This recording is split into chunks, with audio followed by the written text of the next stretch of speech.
गलतफहमियां और घमंड रिश्तों में नहीं आनी चाहिए, क्योंकि गलतफहमियां आपको रिश्तों से दूर कर देती और फिर घमंड आपको नज़दीक नहीं आने देता। यह छोटी सी कहानी ऐसे पति पत्नी की है जो एक दूसरे से बहुत मोहब्बत करते थे। पति का नाम अरविंद था और पत्नी का नाम अनीता था। दोनों में मोहब्बत इतना ज़्यादा था कि एक दूसरे के बिना नहीं रह सकते थे, लेकिन फिर भी उनकी ज़िंदगी अधूरी सी थी।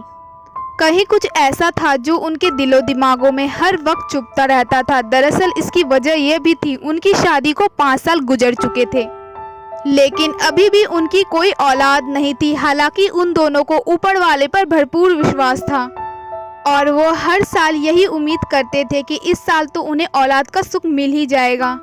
लेकिन लोगों का क्या, उनका मुंह कैसे बंद किया जाता। वो हमेशा अरविंद की पत्नी को बांझ होने के ताने देते रहते थे। लेकिन अफसोस की बात यह भी थी कि अरविंद के माता पिता भी अब सोचने लगे थे कि उनकी बहू बांझ है। इस बात को लेकर अरविंद के माता पिता भी अपनी बहू अनीता से हर वक्त उखड़े उखड़े से रहने लगे थे। लोगों का क्या पता, एक बांझ होने का ताना सुनने के बाद लड़की पर क्या गुजरती है वो नहीं जानते।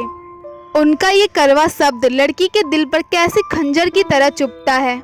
और इधर अनीता की भी कुछ ऐसी ही हालत थी। वह बाहर के लोगों के तानों को तो बर्दाश्त कर लेती थी, लेकिन जब अपने ही लोगों के मुंह से ये कड़वा शब्द सुनना पड़ता तो वह खुद को खूब कोसती और अकेले में ईश्वर से खूब रो रो के प्रार्थना करती थी। यहाँ तक कि रोते रोते बेहोश भी हो जाती थी। समय बीतता गया। एक दिन अरविंद जब ऑफिस से घर आ रहा था तो उसने अनीता को बाजार में किसी दूसरे लड़के के साथ देखा। दोनों को देखकर ऐसे लग रहा था कि दोनों एक दूसरे को काफी दिनों से जानते हो और दोनों एक दूसरे के साथ काफी खुश भी लग रहे थे। ये सब देखने के बाद उसे गुस्सा आ गया। खैर, जैसे तैसे करके घर आ गया। उसके आने के थोड़ी देर बाद ही अनीता भी घर आ गई। अनीता के घर आते ही अरविंद ने उससे पूछा, अनीता कहाँ गई थी? अनीता ने हंसते हुए कहा, मैं बाजार गई थी, घर का कुछ सामान लाना था। अनीता की बात सुनकर अरविंद को थोड़ा गुस्सा आया, लेकिन उसने उस वक्त अनीता को कुछ भी नहीं कहा। उसके बाद अरविंद ने अनीता को उसी लड़के के साथ कई जगहों पर एक साथ देखा, यहाँ तक कि एक दिन वो लड़का अनीता को घर तक छोड़ने के लिए आया। अनीता उसके साथ बहुत खुश लग रही थी। उस लड़के ने अनीता को घर के बाहर छोड़ा और चला गया। अरविंद का दिल बहुत दुखी था, लेकिन अनीता को खो देने के डर से उसने उससे कुछ नहीं बोला। एक दिन अरविंद घर पर बैठा था कि तभी अनीता का मोबाइल फोन बजा। अनीता बाथरूम में थी, इसलिए अरविंद ने फोन उठा लिया। फोन उठाते ही दूसरी तरफ से आवाज आई, हेलो अरविंद, मैं थोड़ी देर में घर आ रहा हूँ, कुछ जरूरी बात करनी है। इतना कह के उसने फोन काट दिया। अब अरविंद सोचने लगा कि उस आदमी को मेरा नाम कैसे पता। अरविंद के दिमाग में कई तरह के ख्याल आने लगे। अरविंद को लगा कि शायद यही वो व्यक्ति है जिसके साथ अनीता अक्सर घूमती रहती। उसने सोचा कि कहीं अनीता मुझसे तलाक तो नहीं लेना चाहती, और शायद हो सकता है कि ये आदमी इसी सिलसिले से बात करने के लिए मेरे घर पर आ रहा हो। अरविंद बहुत उदास हो गया। वह अनीता को नहीं खोना चाहता था, लेकिन उसके दिमाग में ये भी चल रहा था कि अनीता ने उसे धोखा दिया। यह बात उसे मन ही मन खाए जा रही थी। उसे कुछ भी समझ नहीं आ रहा था। सोचते सोचते वह वहीं जमीन पर गिर गया। इतने में अनीता भी बाथरूम से बाहर आ गई। उसने पूछा, क्या हुआ तुम्हें, तुम ठीक तो हो? अरविंद गुस्से से उठा और बिना सोचे समझे अनीता को धक्का दे दिया। अनीता तुरंत नीचे गिर गई और उसका सर पास रखे टेबल के कोने पर लगा। अनीता तुरंत बेहोश हो गई। इधर अरविंद भी उसकी ये हालत देखकर कांपने लगा और कांपते हुए हाथों से अरविंद ने अनीता को अपनी बाहों में उठाया और देखता है कि उसके सर पर बहुत गहरी चोट लगी है, जिसकी वजह से अनीता बेहोश हो गई। तभी अरविंद की नज़र अनीता के हाथों पे पकड़े हुए एक बॉक्स पर पड़ी। अरविंद ने जैसे उसे खोला तो उसमें एक घड़ी और साथ ही एक लेटर था।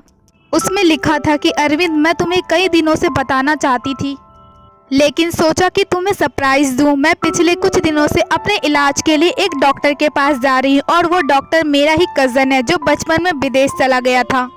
उसने मेरा ट्रीटमेंट शुरू किया और अब मैं 2 महीने की प्रेग्नेंट हूँ। आज मैंने उस कज़न को अपने घर बुलाया है खाने के लिए। तुम उसे मिलकर बहुत खुश होगे। तभी दरवाजे की घंटी बजती है और अरविंद दौड़कर दरवाज़ा खोलता है। दरवाजे पर अनीता का वही कज़न खड़ा था और वो अरविंद से कहता है, अरविंद, मैं धीरज हूँ, अनीता का भाई, कैसे हो तुम? अरविंद चुपचाप उसे देखता रहा। धीरज भी उसे पसीने से लथपथ चेहरे को देखकर हैरान था। चेहरे पर एक डर सा छाया हुआ था। तभी धीरज की नज़र अनीता पर पड़ती है, जो खून से सनी हुई जमीन पर पड़ी थी। धीरज जल्दी से अनीता को हॉस्पिटल ले जाता है, लेकिन तब तक बहुत देर हो चुकी थी। अनीता कोमा में चली जाती और यहाँ तक कि अपने बच्चे को भी खो देती है।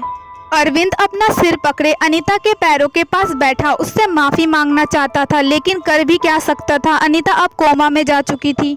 एक छोटी सी गलतफहमी ने अरविंद और अनीता के रिश्तों में भूचाल ला दिया। दोस्तों, गलतफहमी बांझ एक ऐसा शब्द है जिसकी वजह से बसे बसाए घरों का विनाश हो जाता है। हमारे समाज में न जाने कितनी लड़कियां गलतफहमी की वजह से तलाक का शिकार हो जाती हैं। इसलिए मेरी आप सभी से गुजारिश है, किसी के बारे में गलत सोचने से पहले और कोई गलत कदम उठाने से पहले उसके बारे में खूब अच्छी तरह से तहकीकात कर लेनी चाहिए। सब्सक्राइब कीजिए थिंक विद ब्रेन चैनल को और क्लिक कीजिए बेल आइकन पे, जिससे आपको मिल सके मेरी लेटेस्ट वीडियो की नोटिफिकेशन सबसे पहले।